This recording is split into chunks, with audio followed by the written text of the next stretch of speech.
1 jar of store-bought red pesto. What have we got in here? Pine nuts, 1%. 1% pine nuts, tomato semi-concentrate, 23%. So nearly a quarter of this is concentrate tomato. Let's have a look at it. Need a bowl.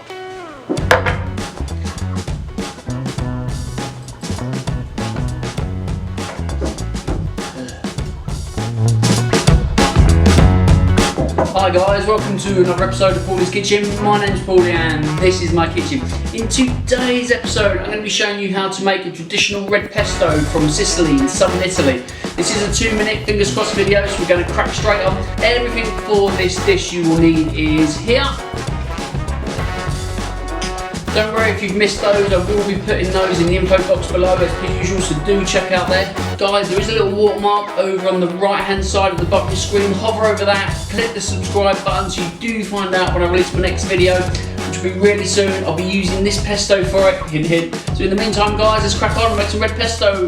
Let's get a large bunch of vine ripened cherry tomatoes and take those off the vine. What you want to do is you want to cut these in half, just like this, so straight down the middle from the top. Once you've done that, get a baking tray, add a little bit of olive oil to your baking tray and rub that in, because you don't want your tomatoes to stick to the tray once they're ready.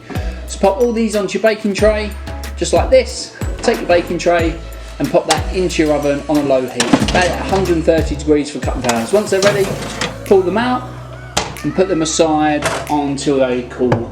Once they're cool, get a bowl and pop all your oven roasted cherry tomatoes into the bowl. Take a blender, take off the lid, pop in a garlic clove, your oven roasted cherry tomatoes, 50 grams of almonds, 50 grams of grated parmesan cheese, 50 mils of extra virgin olive oil, and you want to pick off a small handful of fresh basil leaves and pop those in as well. Once that's all in, place on your blender lid and blitz it. Add some extra virgin olive oil if you need to, take off the lid, and occasionally you might have to scrape the inside of your blender with a spatula. So keep blitzing it until you get to this consistency, switch it off and take off your blender cup. Get a bowl, and then all you need to do now is using the spatula, scrape out all of your delicious red pesto into the bowl. And voila, you have one bowl full of traditional Sicilian red pesto. Woo!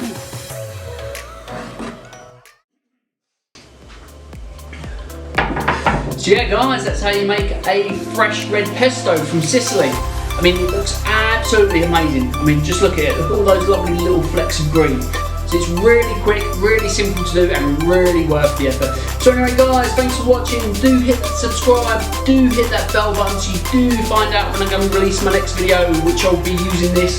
But in the meantime, take care of yourselves and I'll see you again soon. Bye bye. Just want some fuss.